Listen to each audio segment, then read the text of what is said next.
Hi, I'm Lori Rosakis, and welcome to Video Aided Instructions Upgrade Your Writing series.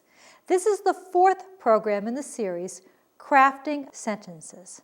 First of all, what is a sentence? A sentence is a group of words that has a subject, a predicate, and expresses a complete thought.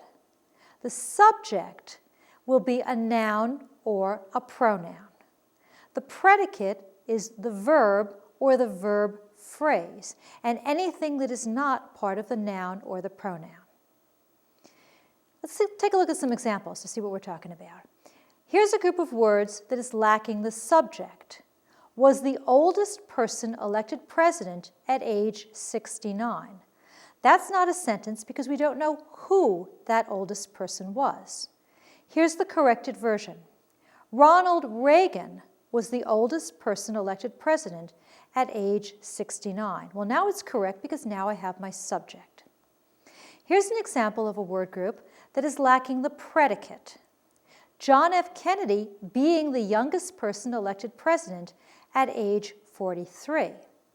Being is in the wrong form to be a complete verb.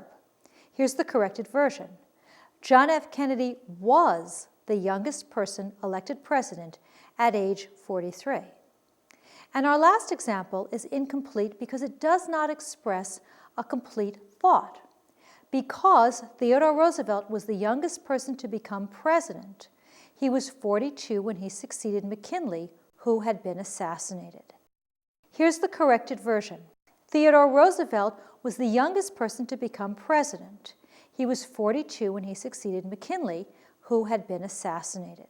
Now, as you can tell from these examples, you cannot use the length of the word group to decide whether the sentence is correct and complete, because you could have a very, very long word group that is still not considered a sentence because it's missing a subject or a verb or does not express a complete thought.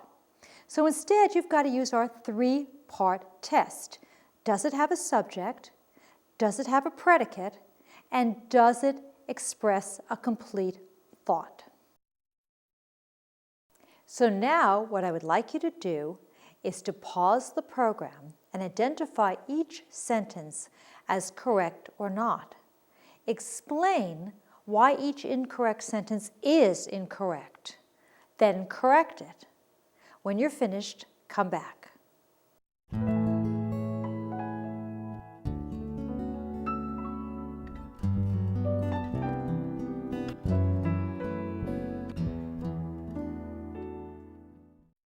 Number 1, have been made throughout history and continue to be made today. Well, my question is, what have been made throughout history? What is continuing to be made today? So I'm missing my subject. I must provide a subject. Now let me see if I can think of something. Mathematical advances would make sense here. So now my sentence has a subject. Mathematical advances have been made throughout history and continue to be made today. Now my sentence is complete and it makes sense. Number 2, mathematics, wherever there are difficult problems that involve quantity, structure, space, or change. This sentence doesn't make sense either. And the reason is I'm missing a predicate. I need some verb in there to make sense. I'll try exists.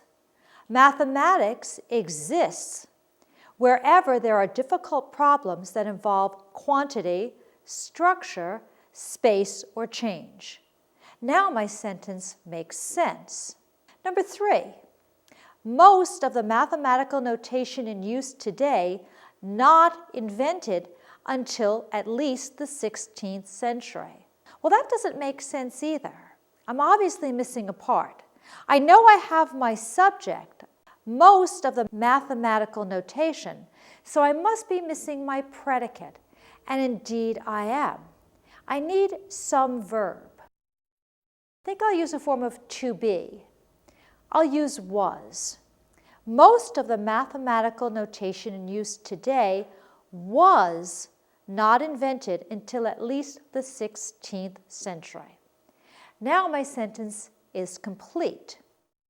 Number 4, modern notation makes mathematics much easier for the professional, but beginners often find it daunting. This is correct as is.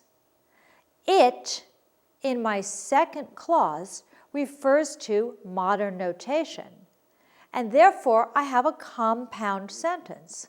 Modern notation makes mathematics much easier for the professional. That's my first independent clause. Beginners often find it daunting. That's my second independent clause. I've joined those two independent clauses, those two complete sentences, with the conjunction but. Remember, but is a coordinating conjunction. It's one of the fanboys. Remember the fanboys? For, and, nor, F-A-N, but, or, yet, and so, boys. I'm using but here to show the contrast between the second independent clause and the first independent clause. Number 5, because mathematical language can be challenging for beginners. Well, that doesn't make sense. Because, so what happens as a result of that because? It's an incomplete thought. I'm going to delete the word because. And since my sentence is now starting with mathematical, I'm going to make that uppercase.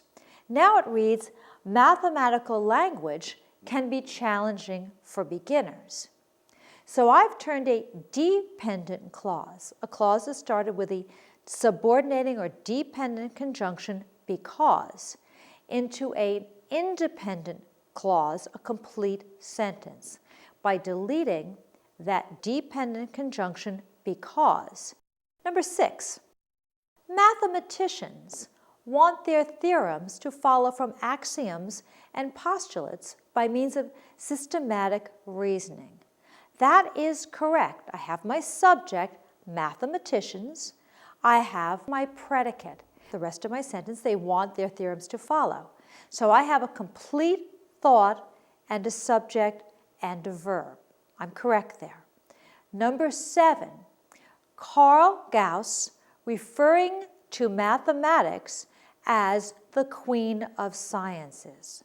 That is not correct because my predicate, the verb, is in the wrong form. My predicate, my verb, is the word referring. I have to put that into the form referred, ed, for it to be correct.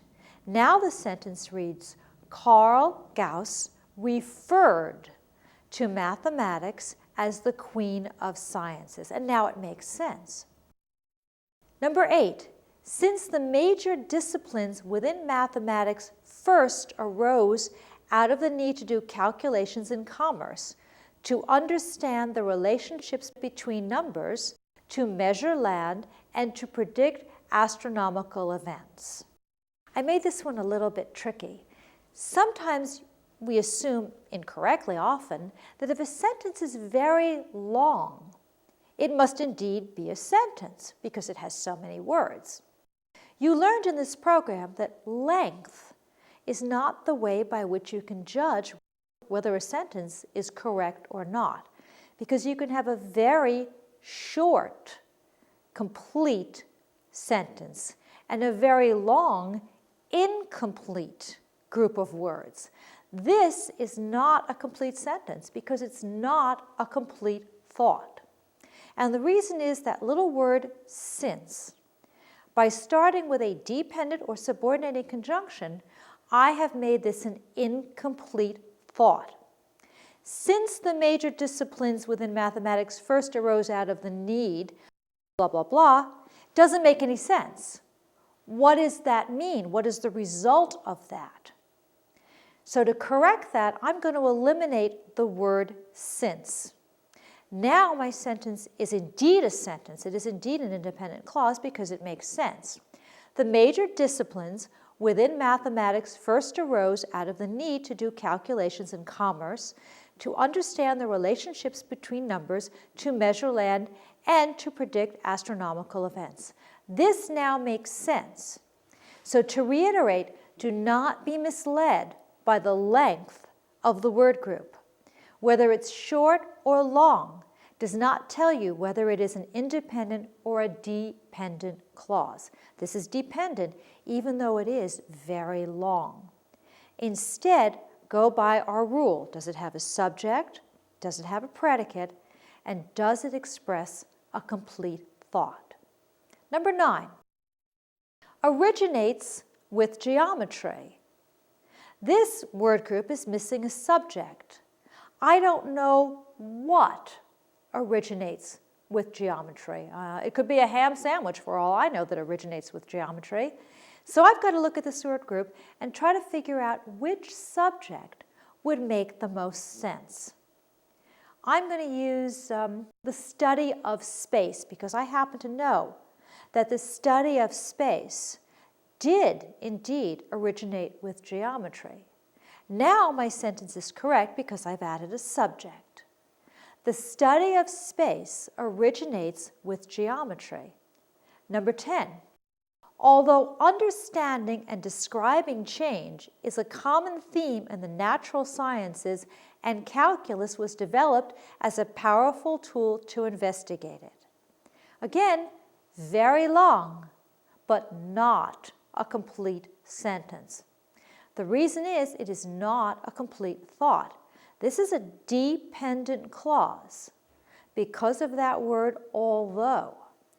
So it does not give me a complete thought. I have to eliminate the word although, and then I have an independent clause. Understanding and describing change is a common theme in the natural sciences, and calculus was developed as a powerful tool to investigate it. Now I have a very nice compound sentence, 2 independent clauses. Sentences are classified according to their function and their form. The function of a sentence is the purpose that it fulfills.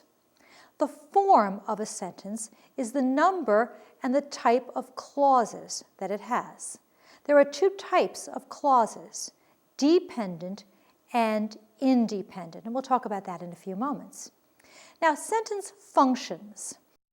There are 4 functions of sentences: declarative, interrogative, imperative, and exclamatory. A declarative sentence declares or states something. Those are sentences that state an idea and end with a period. Interrogative sentences interrogate or ask a question, so they end with a question mark. Imperative sentences give orders or directions, and they can end with a period or with an exclamation mark, depending on the sense. Exclamatory sentences exclaim, so they would end with an exclamation mark because they convey strong emotion. So now what I would like you to do is to pause the program and identify each sentence as declarative, interrogative, imperative, or exclamatory. When you're done, come back.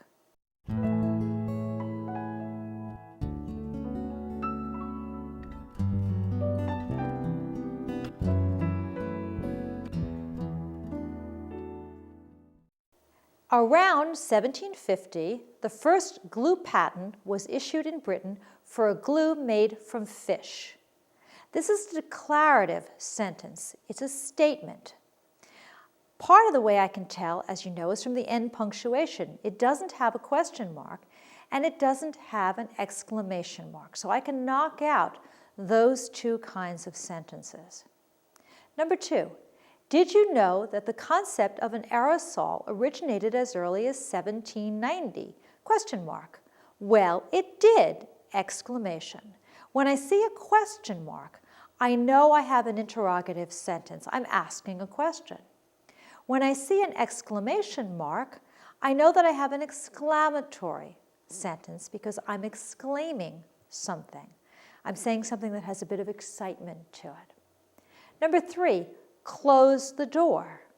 I'm giving a command. When I give commands, I'm using imperative sentences. Number 4, George Westinghouse invented air brakes in 1868. This is a statement, and since it's a statement, it is a declarative sentence. I'm declaring something. Number 5, the first mass-produced and widely used metal foil was made from tin. I've got that exclamation mark or exclamation point at the end of the sentence. That shows me that this is an exclamatory sentence. Number 6, Eli Olds invented the basic concept of the assembly line, and Henry Ford improved it. This is a statement. Therefore, it is a declarative sentence. Number 7, Ronald Riley invented the automated electrified monorail system. I put the exclamation mark there that made this an exclamatory sentence. If I had left that exclamation mark off, this would have been a declarative sentence. But I wanted to convey the excitement of the automated electrified monorail system, so I put that exclamation mark right there. Number 8, close your books for the test on inventors. I'm giving you a command. I'm telling you to do something. Commands, as you know, are imperative sentences. Number 9, when did D. Horton and Lou Hewitt invent the sliding automatic door? It was 1954. I've got 2 sentences there. The first sentence asks a question. My voice went up, but even without knowing that, when you read it on your own, you saw the question mark at the end of the sentence. That tells you it's an interrogative sentence. The second one is a statement. It has a period at the end, not a command. Therefore, you know it's a declarative sentence. Number 10, the bikini was invented in 1946 and named after the Bikini Atoll in the Marshall Islands, the site of the first atomic bomb testing. I have an exclamation mark at the end of that sentence, so I'm making this an exciting sentence. That shows me it's exclamatory. Clauses are groups of words that contain subjects and predicates. They may or may not express a complete thought. And earlier I spoke briefly about clauses, and I told you there were 2 kinds of clauses, independent and dependent. An independent clause is like an independent person. An independent person can stand alone, and so can an independent clause. And the reason is an independent clause has a subject and a predicate and expresses a complete thought. An independent clause is also called a sentence. Here's an example. Aaron Burr killed Alexander Hamilton in a duel. A dependent clause has a subject and a predicate, but does not express a complete thought. Like a dependent person, it cannot stand by itself. It has to be attached to something else. A dependent clause is also called a subordinate clause, sub meaning under. Here's an example. Because Aaron Burr killed Alexander Hamilton in a duel. Well, I still have my subject and my verb, but it is now not a complete thought because of the word because. It has now become a dependent or subordinate clause.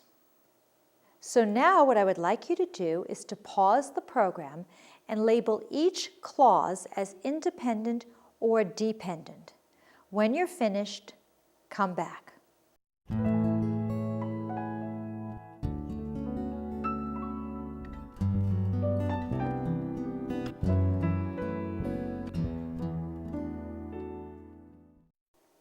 Now remember, you can't tell whether a clause is independent or dependent by its length.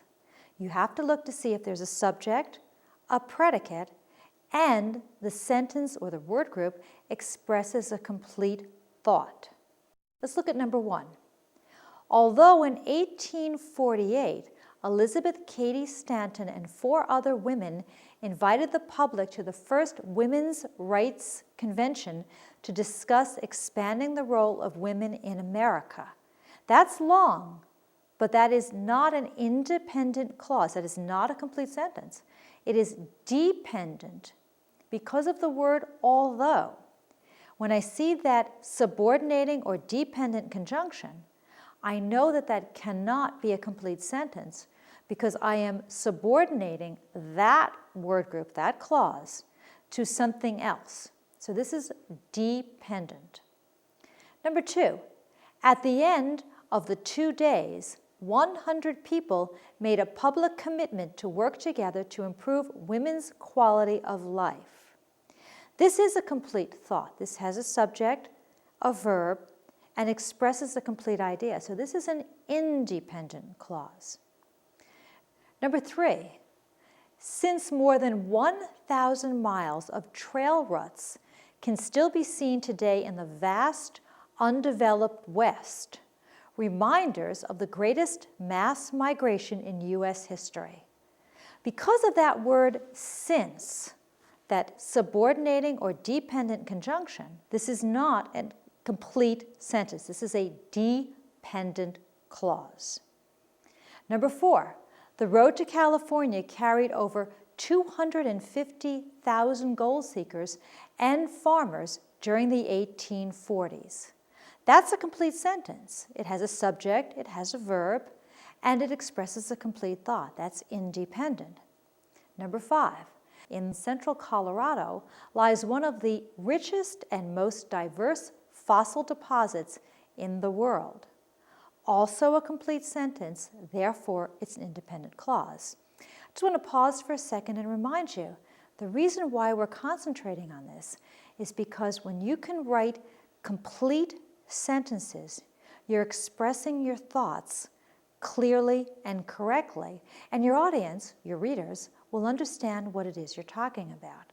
Sometimes you're going to want to use dependent clauses, sometimes you're going to want to use independent clauses. You're going to want to combine them in the ways that best express your ideas. But it's very important that you're able to recognize which is which so that you can use them correctly. Number 6, a Stamp Act is a law enacted by a government that requires a tax to be paid on the transfer of certain documents, such as property deeds. Complete thought, has a subject, Stamp Act, has a verb, is, therefore it is an independent clause. Number 7, as those that pay the tax receive an official stamp on their documents. Doesn't express a complete thought because of the word as, my subordinating conjunction. Therefore, it is a dependent clause. Number 8, for the reason that a stamp duty was first introduced in Great Britain in 1694 following the Dutch model. The words for the reason that tell me this is a dependent clause. Without those words, I have an independent clause. A stamp duty was first introduced in Great Britain in 1694 following the Dutch model. So the first one with that phrase is dependent. Without it, it's independent. Number 9, because stamp duties are the oldest taxes still raised in Great Britain. And this is dependent because of the word because, one of the most common and most useful subordinating conjunctions. Remove the word because, and I have an independent clause. Now let's take a look at the different forms that a sentence can take. You can have a simple sentence, a compound sentence, a complex sentence, and a compound complex sentence. One type of sentence is not any better or any worse than any other type of sentence. So don't think that a simple sentence means it's simple-minded. That's not the case at all. Ernest Hemingway, for example, wrote mainly simple sentences, and his books were so highly regarded he won the Nobel Prize. You will use a variety of different types of sentences depending on your purpose and your audience. A simple sentence has one independent clause. Remember, that's one subject and one verb, although either or both can be compound. A simple sentence can have adjectives, can have adverbs, can have prepositional phrases. It cannot, however, have another independent clause or any subordinate clauses. Here are some examples. Americans eat more potatoes than any other vegetable. That's one independent clause. Now I'm going to give it a compound subject. That's two subjects. Turtles and crocodiles. Subject 1 is turtles, subject 2 is crocodiles. Are both types of reptiles. Still a simple sentence because I have only one independent clause. Now I'll try one subject and a compound verb. We, my subject, classify reptiles and construct a reptile habitat. Classify reptiles, one verb, construct a reptile habitat. Compound, I join them with and. Two or more independent clauses joined in one of two ways is a compound sentence. You can join it with a coordinating conjunction, for, and, nor, but, or, yet, so. Or you can join it with a semicolon. Go back for a second to the coordinating conjunctions. You can remember these with the acronym FANBOYS. F-A-N-B-O-Y-S. For and nor, but, or, yet, so. Those are the only coordinating conjunctions that we have. Or you can use a semicolon.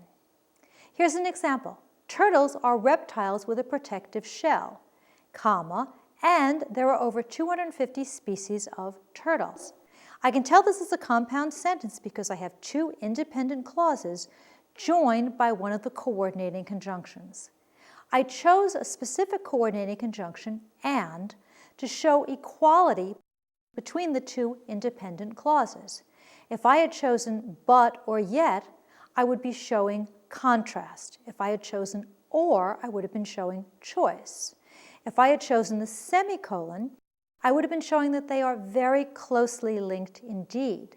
So you're going to choose the coordinating conjunction or the semicolon that best expresses the meaning and the relationship between those independent clauses. So now what I would like you to do is to pause the program and combine each pair of simple sentences to make compound sentences. Use one of those fanboys, for and nor, but, or, yet, so, or a semicolon. Remember that the semicolon forms a stronger bond, a stronger link than any one of those coordinating conjunctions. And that's because by eliminating the conjunction, it is pushing the two independent clauses